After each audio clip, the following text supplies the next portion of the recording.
उसने ऐसा ही किया, अपनी माँ को भी जाकर बता दिया कि माँ उन्होंने ये चीज तो वापस कर दी है और मेरे लिए अपनी दुकान पर नौकरी लगा दी। उसकी माँ ने कहा ये तो बहुत अच्छा हमारे ऊपर उन्होंने परोपकार किया है, ये बड़ी हमारी हेल्प की है।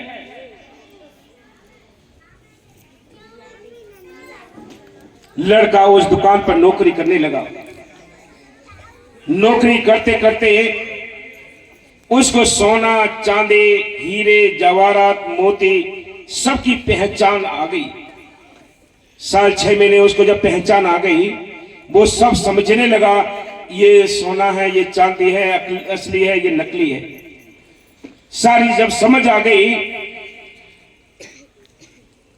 और लाला ने भी समझ लिया और सुनार ने भी समझ लिया कि ये सब पहचानने लगा है, उसने क्या काम किया, उससे कहा बेटे से कि भैया तू वो जो चीज उसमें बेचने के लिए लाया था वो अब लेकर आ। लड़का अपने घर पहुंचा, अपनी मां से कहा कि मां वो हीरा लाल दे दे जो तूने उस समय बेचने के लिए दिया था। मां ने वो जो गांठ यानी कपड़े में बंधा हुआ था लाल था वो दे दिया उसको। उसने जैसे ही गांठ खोली और उसको देखा, देखते ही बोला अरे मां ये तो पत्थर है, ये लाल नहीं, ये तो पत्थर है, ये लाल नहीं। क्योंकि मैं ये सब समझ चुका हूं कि सुनार की दुकान पर रहते हुए ये पत्थर है, कुछ भी कीमत कर, ये कबाड़ा फेंक दे इसको। लेकिन आप याद रखो सज्जनों कि उसको ये वो पहचान कहां से मिली, उसने किसकी सोबत की, उस सुनार की सोबत की, इसलिए उसको पहचानने के लिए कोई दिक्कत नहीं हुई। फिर उसने सुनार की सोबत की, उस सोबत से उसके अंदर वो चीज आ गई कि भाई सोना चांदी परखने की चीज आ गई। इसी प्रकार हम अगर संतों की सोबत करें, संतों के हुक्म में रहें, तो एक दिन हमें वो शांति मिल जाती है, वो हकीकत मिल जाती है जिसको हम चाहते हैं।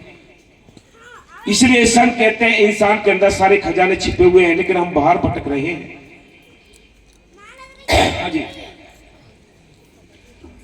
तू काटी कोली करती होती कटड़ी में हीरा लाल, तू काटी कोली करते होते कटड़ी में हीरा लाल, हीरा लाल।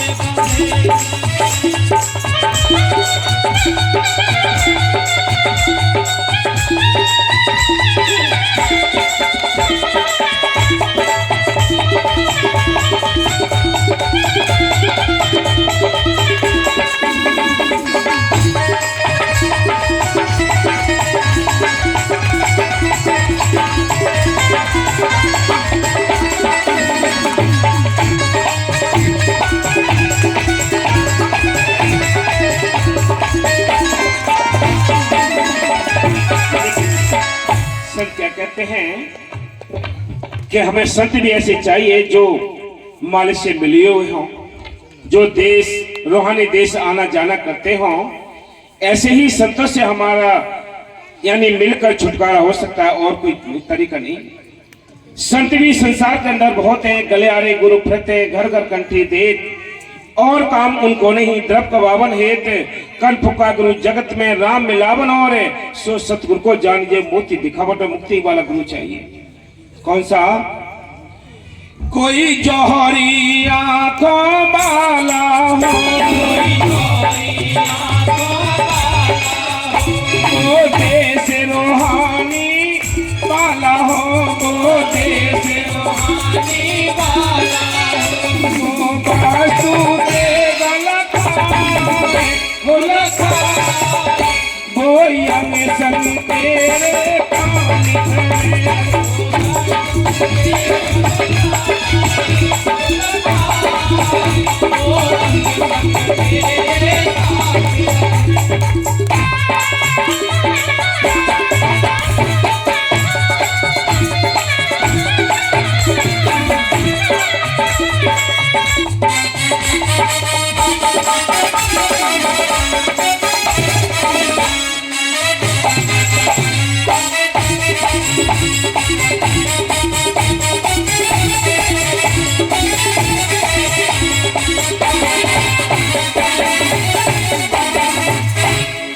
कहते हैं कि वस्तु कहीं ढूंढे कहीं किस बिदाबे हाथ, कहे कबीर तब पाइए जब भेदी लिए साथ, भेदी लिया साथ देनी वस्तु लखाए, कोट जन्म का पंथ था पल में दिया लखाए।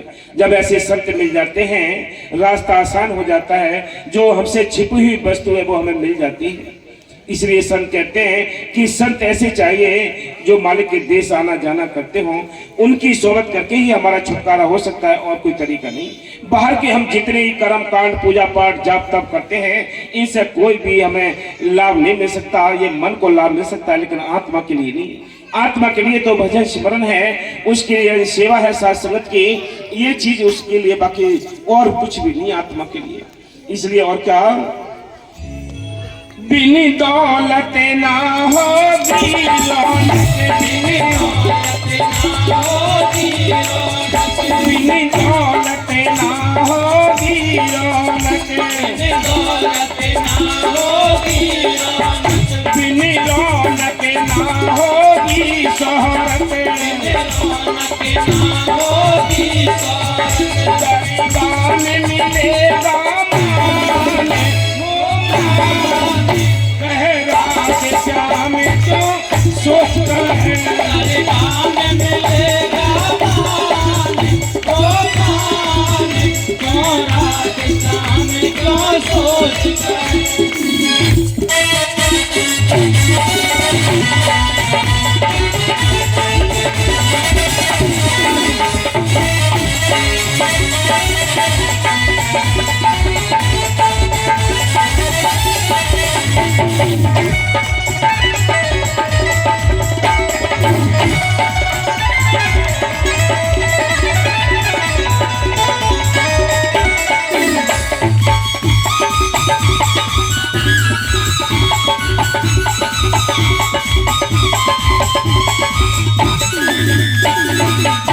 क्या कहते हैं, जैसे कोई गांव में बड़ी अच्छी कोठी बनाता है तो वो किसी से ये कहने नहीं जाता है कि तुम मेरी तारीफ करो, मेरा प्रचार करो, या कोई और कीमती चीज खरीद ले, तो ये किसी से नहीं कहता है। उसकी जो भी यानी उसकी बिल्डिंग है या कोई उसकी मशीनरी है, उसको देख के लोग आप ही प्रचार करने लगते हैं, बहुत अच्छी भाई कोठी बनाई है। इसी प्रकार संत कहते हैं अगर तुमने थोड़ा भी सिमरन किया है तो वो छिप नहीं सकता, प्रचार अपने आप हो जाएगा उसका। कहते हैं गुदड़ी में लाल छिपते नहीं है, आपका भजन सिमरन भी नहीं छिप सकता, आपकी भक्ति नहीं छिप सकती। उन भक्तियों के चर्चाएं आज भी अमर हैं। कब प्रहलाद ने, कब मीराबाई ने, कब दादू पलटू ने कब मतलब ये नाम जपा है, राम नाम की दौलत इकट्ठी की है। आज उनकी भक्ति के चर्चे आज भी हैं, उनके ग्रंथ शास्त्र में हम पढ़कर फायदा लेते हैं। इसलिए संत कहते हैं कि मालिक की मेहर से ये बड़ा सुंदर मौका मिला है, ये हीरा जन्म मिला है, इसमें बैठकर तुम मालिक की मेहर से उस मालिक की बंदगी करो। आपको कोई रोकने वाला नहीं, वो अंदर बैठी हुई ताकत है, वो आप ही तुम्हें तसल्ली देगी, वो अंदर के खजाने आप ही मिल जाएंगे।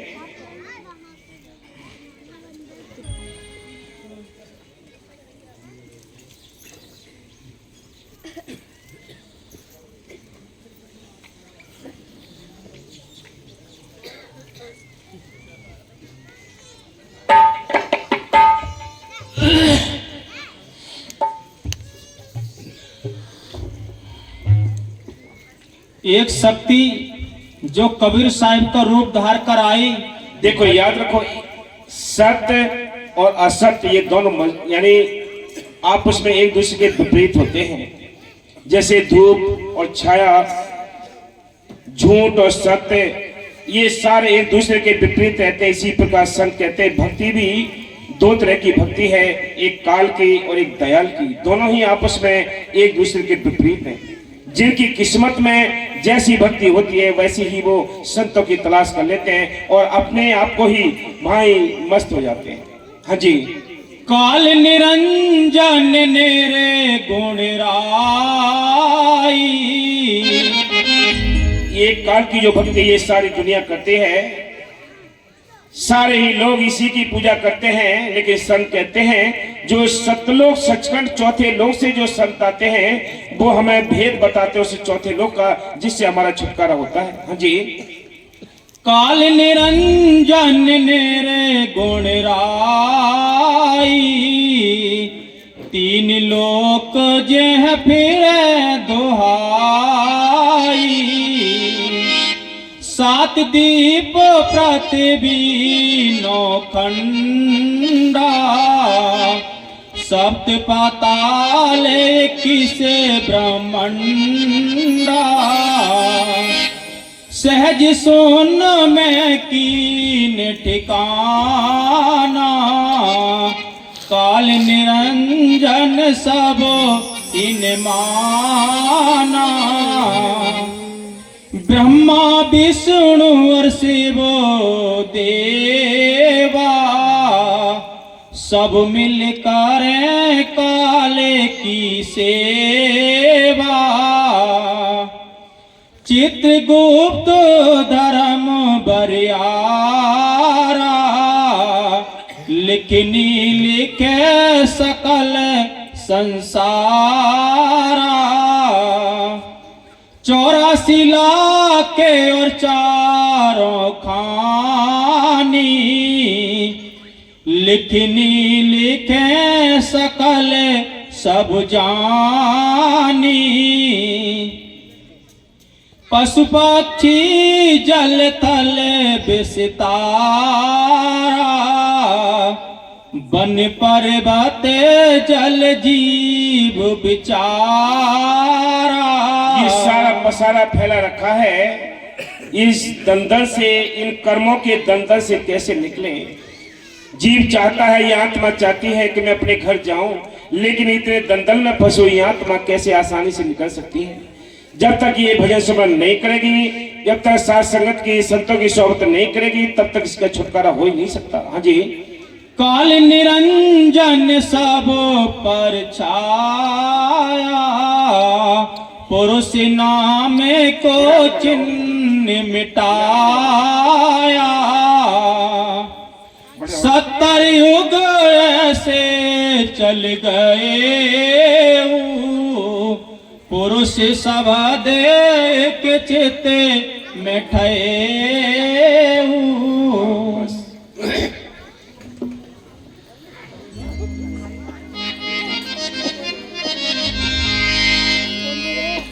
सत्य गोरी हमी सौरी कर, और कहा एक ही प्रसंग, ये बरसा बादल प्रेमी को तो भीज गए सब अंग।